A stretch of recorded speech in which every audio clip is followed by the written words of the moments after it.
Hello నమస్తే, అందరు ఎట్లున్నారు? మంచిగున్నారా? ఈరోజైతే మా ఇంట్లో చికెన్ బిర్యానీ చేస్తున్నాం. మా అక్క బర్త్డే సందర్భంగా, మా అక్క బర్త్డే అనమాట స్పెషల్. అమ్మ చేతి వంట అంటే ఎవరికి ఇష్టం ఉంటుందో చెప్పండి. అమ్మ చేసే బిర్యానీ అంటే మా ఇంట్లో అందరు ఫేవరెట్. సో అసలు మా మమ్మీ సీక్రెట్ ఏంటి, రెసిపీ సీక్రెట్ ఏంటి, అసలు మా మమ్మీ ఎలా చేస్తుంది ఏంటి అన్నది ఇప్పుడు నేను మీకు చూపించబోతున్నాను. Let's see.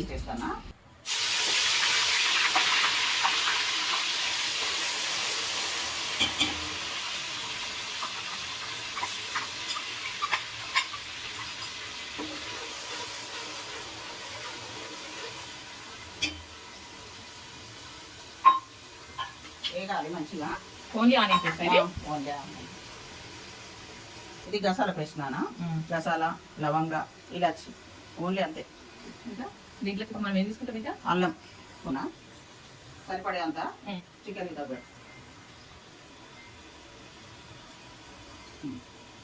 పసుపు వేస్తా. పసుపు ఒక చిన్న స్పూన్. ఓకేనా? మంచిగా కలుపుకొని ఏదనివ్వాలి.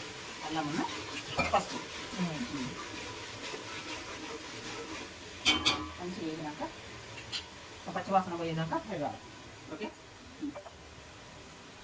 ఉల్లిపాయ వేగింది. మసాలా పేస్ట్ వేస్తాను.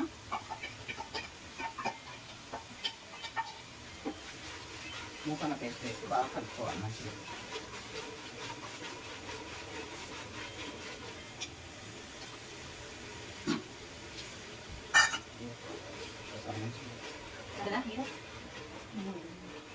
చికెన్ వేయాలమ్మా.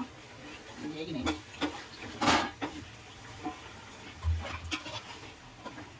చికెన్ మంచిగా కడుపుతాను. చికెన్ వేసి కలుపుతూ ఉండాలి. కలపాలి మంచిగా. మంచి కలిపి బాగా మంచిగా మసాలా వేయాలి. కొంచెం మూత పెట్టుకోవాలన్న.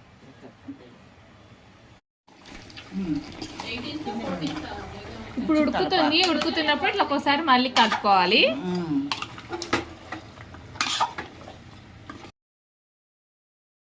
ఇప్పుడు కారం వేసేసుకుందాం. కారం రుచికి సరిపడా. కారం నాన్ వెజ్ కొంచెం ఎక్కువ పడుతుంది. సాల్ట్ కూడా వేసేసుకొని మంచిగా మిక్స్ చేసుకోవాలి. మిక్స్ చేసుకున్నాక దీనికి మూత పెట్టేసి వేరే స్టవ్ మీద చేంజ్ చేసేస్తే అది ఉడుకుతూ ఉంటుంది. ఈలోపు మనం అన్నంకి కూడా ప్రిపేర్ చేసేసుకుందాం. ఇప్పుడు నెయ్యి వేసుకున్నాము అన్నానికి.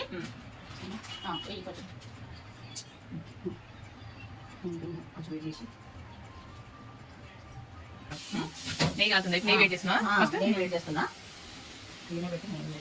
లవంగా, ఇలాచి అన్న నెయ్యి కాలినాక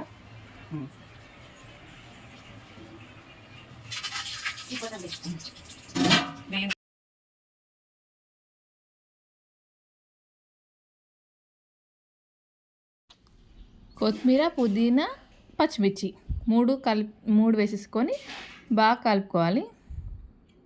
మంచిగా వేయించుకోవాలి.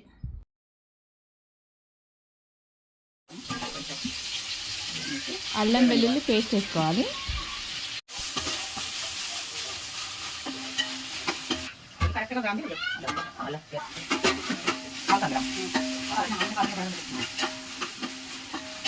బాగా మంచిగా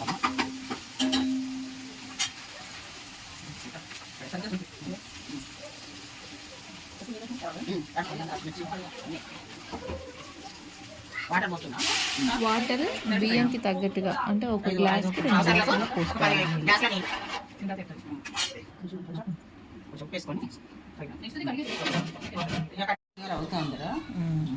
కర్రీ రెడీ అయిపోయింది. చూసుకొని దించేసి పక్కన పెట్టుకోవాలి.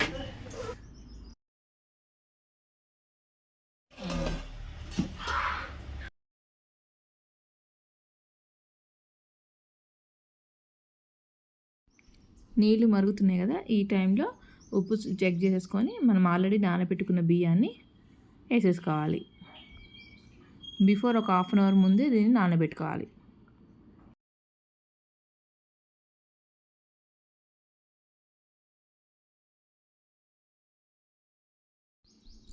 అన్నం అవుతుంది కదా, ఇట్లా ఈ కొంచెం దగ్గరికి అవుతున్న టైంలో అప్పుడు మనం ఆల్రెడీ వండి పెట్టుకున్న కూరని మొత్తం మిక్స్ చేసుకోవాలి. అంత కూర మొత్తం కంప్లీట్గా వేసేసుకొని మంచి కలుపుకోవాలి. కలుపుకున్న తర్వాత దాని నీరంతా పైకి వస్తూ ఉంటుంది. మంచి కలపండి బాగా కొంచెం సేపు. మంచి ఇక్కడే మిక్సింగ్ అనమాట. మిక్సింగే చాలా ఇంపార్టెంట్ కనుక చాలా మంచి కలిపేసుకోండి. కలిపేసిన తర్వాత దగ్గర పడుతూ ఉంటుంది. దగ్గర పడుతున్నప్పుడు ఇట్లా నీళ్ళు చిన్న చిన్న బుడగల్లాగా పైకి వస్తూ ఉంటుంది. దాన్ని కొంచెం నొక్కినట్టుగా చేయండి మన గంటతో. అప్పుడు నీళ్ళు కూడా పీల్చేస్తుంది. కొంచెం నీళ్ళంతా పోయిన తర్వాత మూత పెట్టేసి అన్నం దగ్గర అయ్యేంత వరకు వెయిట్ చేయడమే. అంతే, టేస్టీ బిర్యానీ రెడీ అయిపోయింది. మా ఇంట్లో అయితే మేము అందరం ఫుల్గా ఎంజాయ్ చేసాం. సో మీరు కూడా ఒకసారి ట్రై చేయండి. Signing off, Tata.